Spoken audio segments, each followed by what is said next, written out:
సంఖ్యాకాండం 28వ అధ్యాయం.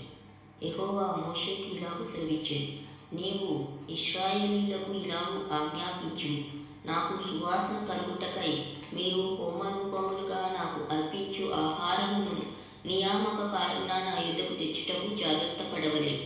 మరియు నీవు వారికి ఇలాగు ఆజ్ఞాపించు, మీరు యెహోవాకు నిత్యమైన దహనబలి రూపముగా ప్రతి దినము నిర్దోషమైన ఏడాదివకు 2 మగ గొర్రె పిల్లలను అర్పింపవలెను. వాటిలో ఒక గొర్రె పిల్లను ఉదయమందు అర్పించి సాయంకాలమందు రెండవ దాన్ని అర్పింపవలెను. దంచి తీసిన 3 పళ్ళలోనిది పావు నూనెతో కలుపబడిన తోమెడు పిండిలో 10వ వంతు నైవేద్యము చేయవలెను. అది యెహోవాకు ఇంపైన సువాసన గల హోమముగా సీనాయి కొండ మీద నియమింపబడిన నిత్యమైన దహనబలి. ఆ మొదటి గొర్రె పిల్లతో అర్పింపవలసిన పానార్పణము 3 పరిశుద్ధ స్థలములో మద్యమును యెహోవాకు పానార్పణముగా పోయింపవలెను. ఉదయ నైవేద్యమును దాని పానార్పణమును అర్పించినట్లు యెహోవాకు ఇంపైన సువాసన గల హోమముగా ఆ రెండవ గొర్రె పిల్లను సాయంకాలముందు అర్పింపవలెను.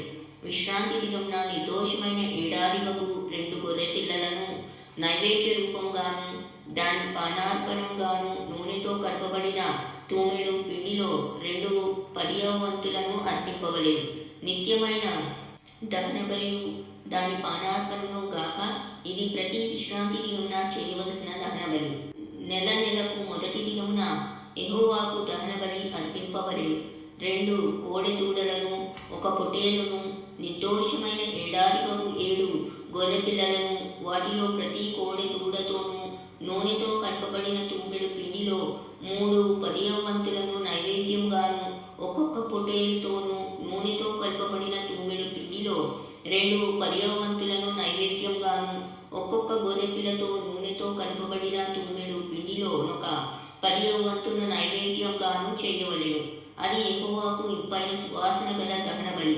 వాటి పానార్పణములు ఒక్కొక్క కోడితో 10.5 ద్రాక్షారసమును, పొట్టేలుతో 10 గొర్రెపిల్లతో 3 ఉండవలెను. ఇది సంవత్సరంలో మాసమునకు జరగవలసిన దహనబలి. నిత్యమైన దహనబలియు దాని పానార్పణను గాక 1 మేకపిల్లను పాప పరిహారార్థ బలిగా యెహోవాకు అర్పింపవలెను. మొదటి నెల 14వ దినము యెహోవాకు పస్కా పండుగ. ఆ నెల 15వ దినం పండుగ జరుగును. 7 దినములు పొంగని భక్ష్యములనే తినవలెను. మొదటి దినమున పరిశుద్ధ సంఘము కూడవలెను. అందులో మీరు జీవనోపాధి అయిన పనులేమీ చేయకూడదు. అయితే యెహోవాకు దహనబలిగా మీరు 2 కోడె దూడలను, 1 పొట్టేలును, ఏడాదివకు 7 మగ గొర్రె పిల్లలను అర్పింపవలెను. అవి మీకు కలిగిన వాటిలో నిర్దోషమైనవై ఉండవలెను. వాటి నైవేద్యము నూనెతో కలపబడిన గోధుమల పిండి. ఒక్కొక్క కోడెతో తూములో 3/10వ వంతులను, పొట్టేలుతో 2/10వ వంతులను, ఆ 7 గొర్రె పిల్లలలో ఒక్కొక్క గొర్రె పిల్లతో ఒక్కొక్క 10వ వంతును, మీకు ప్రాయశ్చిత్తం కలుగుటకై పాప పరిహారార్థ బలిగా 1 మేకను అర్పింపవలెను. ఉదయంన మీరు అర్పించు నిత్యమైన దహన బలిగాక వీటిని మీరు అర్పింపవలెను. అట్లే ఆ 7 దినములలో ప్రతి దినము యెహోవాకు ఇంపైన సువాసన గల హోమద్రవ్యమును ఆహారంగా అర్పింపవలెను. నిత్యమైన దహనబలియు దాని పానార్పణమును గాక దానిని అర్పింపవలెను. 7వ దినమున పరిశుద్ధ సంఘం కూడవలెను. ఆ దినమున మీరు జీవనోపాధి అయిన పనులేమీ చేయకూడదు.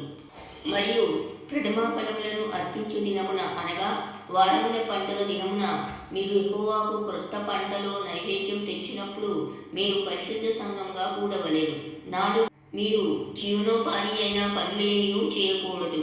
యెహోవాకు ఇంపైన సువాసన గల దహనబలిగా మీరు 2 కోడె దూడలను, 1 పొట్టేలును, ఏడాదివైన 7 మగ గొర్రె పిల్లలను, వాటికి నైవేద్యంగా ప్రతి కోడె దూడతోనూ నూనెతో కలపబడిన తూమెడు పిండిలో 3/10వ వంతులను, ప్రతి పొట్టేలుతో 2/10వ వంతులను, ఆ 7 గొర్రె పిల్లలలో ఒక్కొక్క పిల్లతో ఒక్కొక్క 10వ వంతును, మీ నిమిత్తం ప్రాయశ్చిత్తం చేయబడుటకై 1 మేక పిల్లను అర్పింపవలెను.